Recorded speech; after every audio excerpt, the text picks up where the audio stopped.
Welcome in. I am Kimmerix, and in this battle report, we will be pitting the Farstalker Kinband against the Hierotek Circle using the new critical operations rules. Both teams were recently buffed in the Q4 2022 Datalslate, and my friend and I felt this would be a good time to take them out for a spin. To start, the mission was drawn at random from the deck. Coming up with frontline deployment and secure is the mission objective. The setup being on the diagonal of a quarter will be hard for a horde team like Kinband, who will be fairly compressed in the early game. And both teams will have to deal with the low APL when it comes time to decide who will try and take control of the points. The Hierotek with their limited units will also have to think carefully about where to focus their efforts. The board will be set up using 2 midfield vantage points and a sprawl of heavy and light terrain to break up line of sight. I will be commanding the Hierotek Circle, and decided my roster would consist of a Chronomancer at the helm, the standard issue plasma sights that he comes with, an Apprentic, and an Immortal Despotek for full use of the Chronomancer's abilities, but with a little twist. I decided to forego any Immortal Guardians and went entirely with Deathmarks to fill out the ranks. In the update, the Phase Ocular action point cost was reduced to 0, which means all Deathmarks equipped with it are guaranteed to at least land 1 crit every round of shooting, barring missing every shot. Difficult to do for a unit with a 2+ ballistic skill. Since you can take more than one of these, I wanted to try out the strength of an all Deathmark squad kitted out with this function. Finishing out my gear, I picked Devourer Nanoscarabs for my Apprentic. His ranged ballistic skill wasn't buffed in the recent update, so giving him an option to hit enemies on a 3+ rather than a 4 could make all the difference. My friend will be commanding his Farstalker Kinband. The buff they received was far more substantial, gaining a whole extra unit as well as benefits to stats, equipment costs, as well as a new improvement to the squad-wide rogue passive. He's opted to go full specialists, with the Landoxi Tribalist on his heavy gunner, and then just rounding out the rest of the list with a single warrior and 2 hounds. Equipment-wise, he spread out meat across as many units as he could. Being 1 point cost made that decision very easy. And with the kill teams established, let's get started.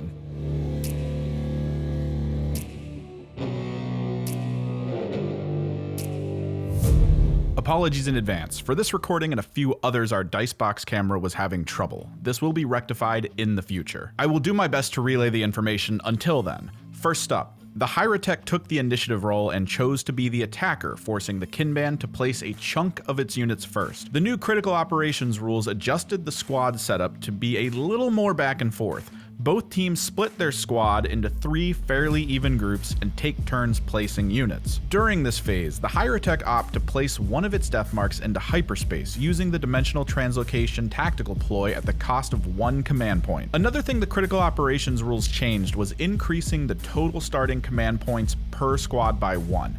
This makes deciding when to use certain ploys easier and takes the stress off of command point hungry squads like the Hierotek. It is already clear during the setup that the Chronomancer's Blast Staff is going to be a huge problem at the beginning of turn 1 for the Kinband. The condensed setup area put up against a blend of the Chronomancer's ability to fly as well as the nearby vantage points is going to heavily favor the Hierotek in the opening turn. The only chance to mitigate this is for the Kinband to take the turn 1 initiative. Sadly, both teams chose Recon as their scouting option, giving the Hierotek the choice in who goes first. Choosing their own team to have the first activation will end the setup phase and take us into turning point 1.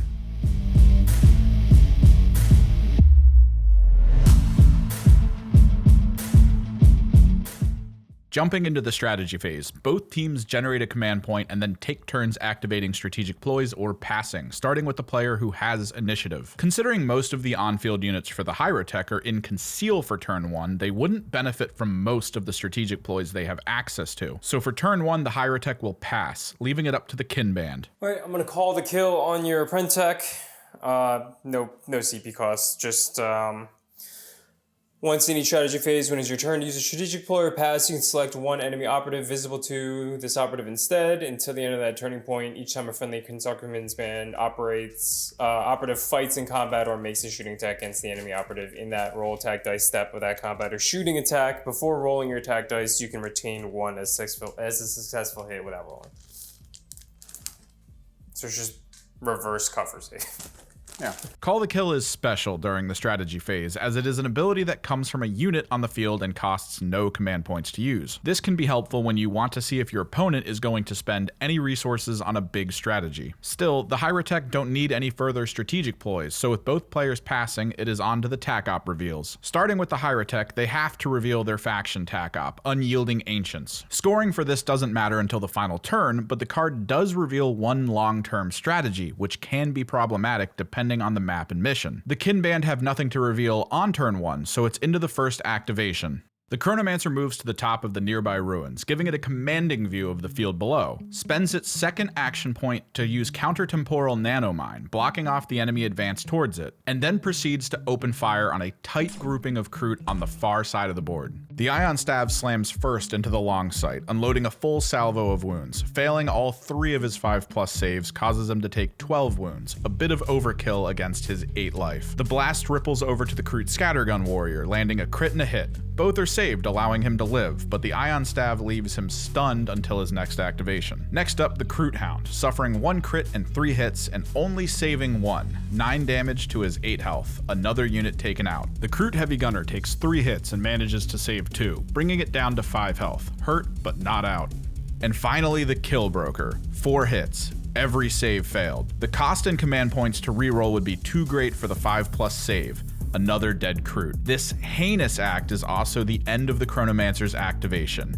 He is a bit in the open, but Necrons are nothing if not durable. Not to be deterred by the loss of life, the Kroot Stalker activates just out of frame and moves to capture a point hidden from sight. Hierotek activating the Plasmacyte Accelerator, the point capture workhorse of the Necron. Not great at much other than flying around and performing mission actions. Kinband activating the Last Living Hound to run through the nanomine to try and find better position despite the loss in movement the nanomine causes. The Apprentice activates and provides the Chronometron buff to a nearby Deathmark. He then uses the leader on his vantage point to fire a volley of arcane conduit rounds using the magnification conduit rule against the Kroot warrior from earlier, gaining both vantage and rerolls of a single result, hitting once and then missing 3 times with the same number, allowing him to reroll, converting a single hit to 4 hits total. Failing his saves, the warrior joins the Fallen. The Heavy Gunner activates and moves forward to take the point. Having started in Conceal to try and prevent getting hit early, this was the best he could muster for the turn. Activating the buff Deathmark, it is able to move up to point 6 and capture it. The benefit of having 7-inch movement.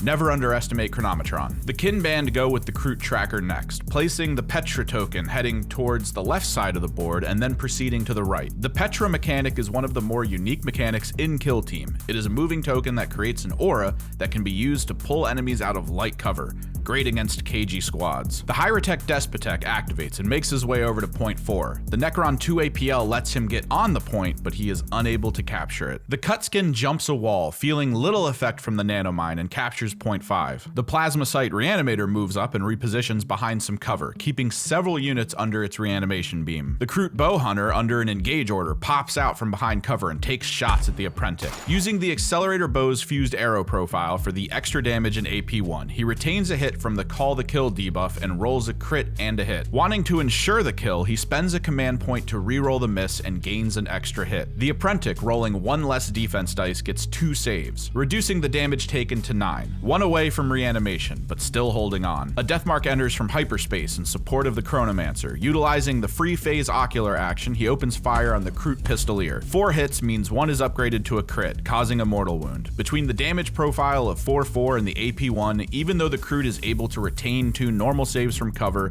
the 9 damage is enough to knock it out. Closing out turning point 1, the Kroot Coldblood works his way towards the middle of the zone, and the last Deathmark moves into position near his Despotek. As no TAC ops are scoreable, only main objectives matter for turning point 1. With their numbers and speed, the wounded Farstalker Kinband takes the lead 3-2. A devastating first round for the Kinband, but don't rule them out just yet. Despite losing a large chunk of their specialist forces, they still have plenty of options on the field to wreak some havoc. Round 2 is certainly a make or break moment, probably one of the more important initiative roles of the game. The Chronomancer may have decimated many Kroot operatives, but this also left him exposed to incoming fire as well as the oncoming melee from a Hound and a Cutskin, and Necron aren't exactly impressive in close quarters. We'll just have to see how turn 2 plays out.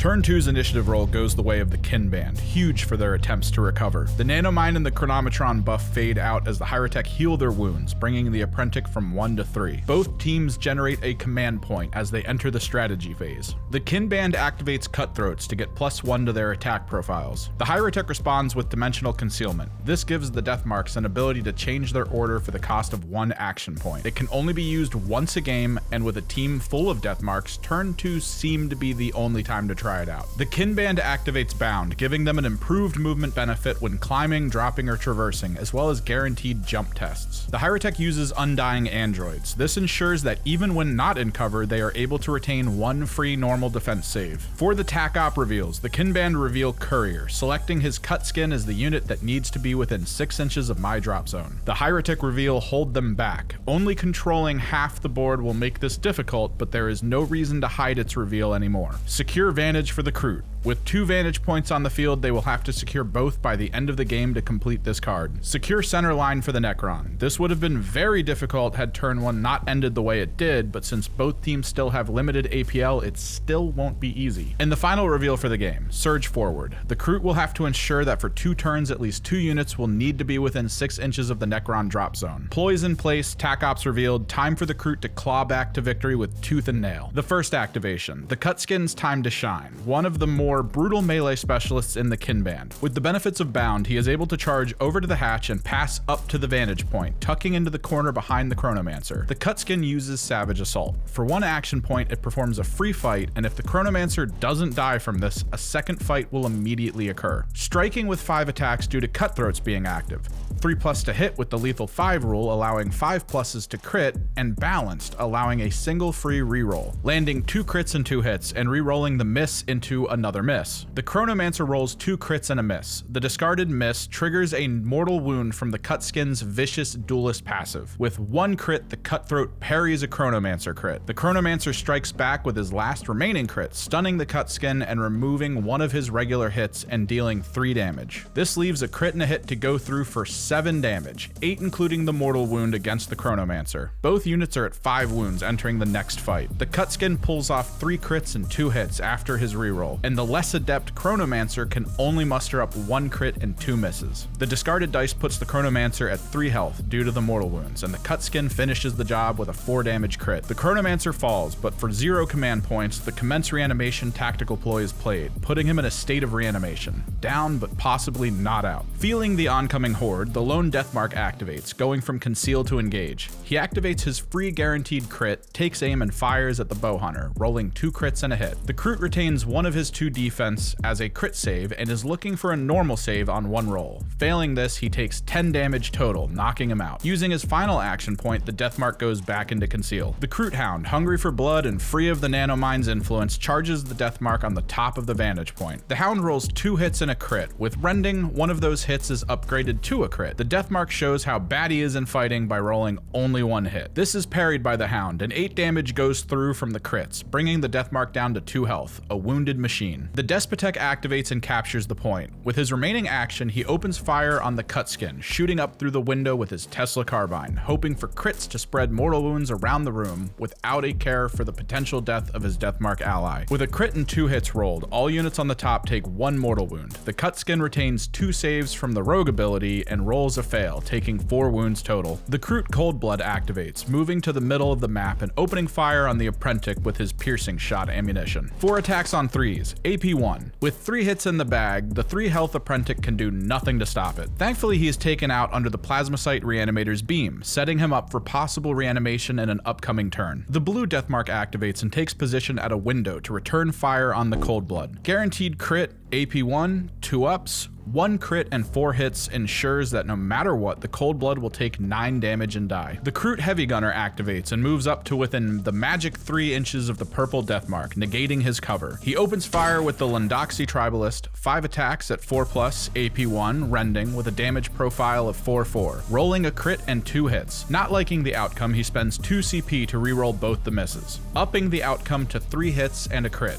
and upgrading one of the hits to a crit due to rending. One guaranteed save and a failed roll will have the death mark take 12 damage. All methods for reanimation used up, there is no coming back. Hoping to stop the tide from turning too much, the Hierotek activate the Plasmacyte Accelerator and send it up top with the engaged death mark to give that unit +1 APL. The Kroot Stalker activates and begins moving from the outfield towards the center. The Plasmacyte Reanimator activates at one less action point due to the reanimation beam and flees from the oncoming Kroot. The Tracker activates and sends its Petra token towards the left side of the zone. The Tracker itself moves into the cover of the ruined building. With the final move of the turn, the red deathmark activates at +1 APL, using 2 to fall back and is still able to shoot with his guaranteed crit. Even shooting while wounded, he lands enough hits to guarantee the 1 wound Skinner is out of action. Scoring at the end of the round is rough. The Hierotek are unable to secure any side tac ops, limiting their points gained to just the missions. The Kroot, on the other hand, managed to get a point on Surge Forward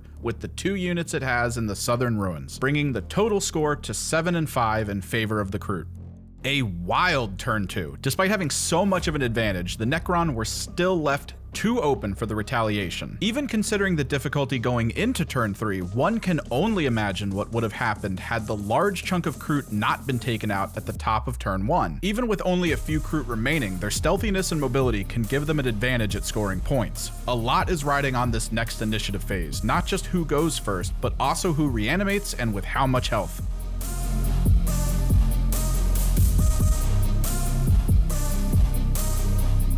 The Kinband sees the initiative yet again and hopes to continue the controlling momentum they are beginning to muster. Reanimations go through and the Chronomancer is still out for the turn. The Apprentice returns with 2 health and gains 2 from Living Metal. Living Metal also returns the death mark to 4 health. The command points get handed out for the top of the strategic phase. The Kroot burn their only CP on Cutthroats and hope to bring down more machines and melee. The Hierotek in response use Undying Androids to continue protecting themselves from range and add Intractable March to the mix to try and offset their lack of mobility. With no more tac ops needing to be revealed, it is on to the activations. Not happy with its resurrected foe, the Stalker activates and charges the Apprentice. Sadly, he is unable to use stealth attacks since his charge would lack the distance. The dice rolls give the Stalker 3 hits. The wounded Apprentice rolls a crit and a hit. The Apprentice returns to the grave, but not before leaving the Stalker with 5 less health. The red deathmark activates once more in an attempt to clear off his roof, opening fire on the Kroot Hound. Still wounded, he is hitting on 3s and guaranteeing a crit. Not that he ends up needing it since he rolled out 3 hits and a crit. No amount of saves can keep the Hound alive. The roof is once again under Hierotek control. The Kroot Heavy Gunner is back in action and laying down a volley of shots at the red deathmark, trying to put it out of commission. Landing 2 crits thanks to rending, the deathmark is unable to prevent the single instance of damage and is sent to the Necron waiting room of reanimation. The Plasmacyte Accelerator activates and flees the scene towards point 5 to take it from Kroot control. The Kroot Tracker takes the hatchway to the roof in an attempt to hold it down while in conceal. Petra moves closer to point 5 and uses Marked for the Hunt on the Plasmacyte Accelerator, potentially setting it up to be shot at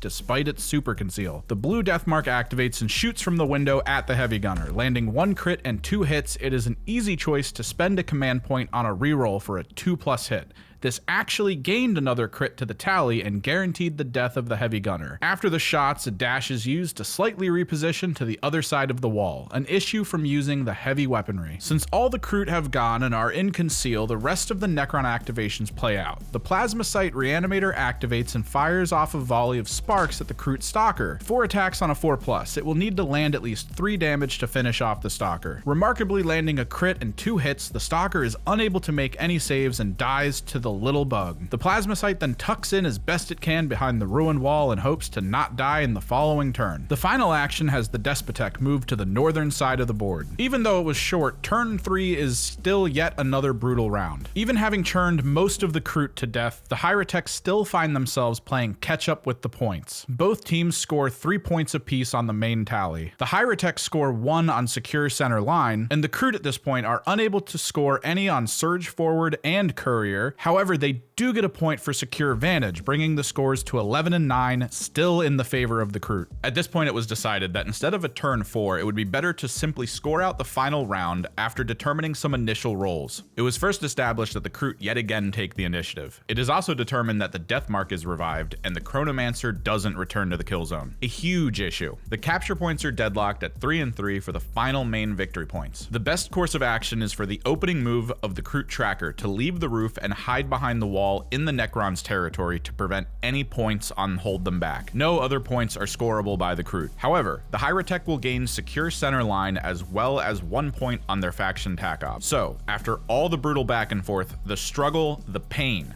the final score.